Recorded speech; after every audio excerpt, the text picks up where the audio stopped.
काहून नाही एकटीच बडबड करून राहिली, कोणासोबत बोलून राहिली फोनवर? आजी माझ्या मैत्रिणीचा फोन होता प्रिया, एवढी मतलबी आहे ते माहित आहे का. जेव्हा तिला काम असलं ना तेव्हाच 10 वेळा फोन करते. लय मतलबी झाली ते, म्हणून मी म्हटलं तिला याच्या पुढे कधीच फोन नको करत जाऊ मला. अनया तुला एक गोष्ट सांगू का, हे समोरचं झाड आहे ना, हे तू लहान असताना लावलं होतं मी.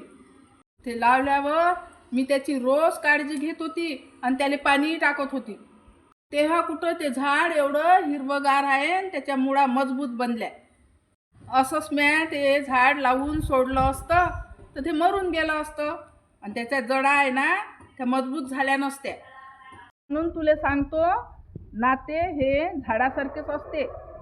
म्हणून थोडी समजदारी घ्या लागते, चुका माफ करा लागते. म्हणून नातं तोडण्यापेक्षा जपणं महत्त्वाचं असते. हो आजी बरोबर आहे तुझं, बोलतो मी तिच्यासोबत.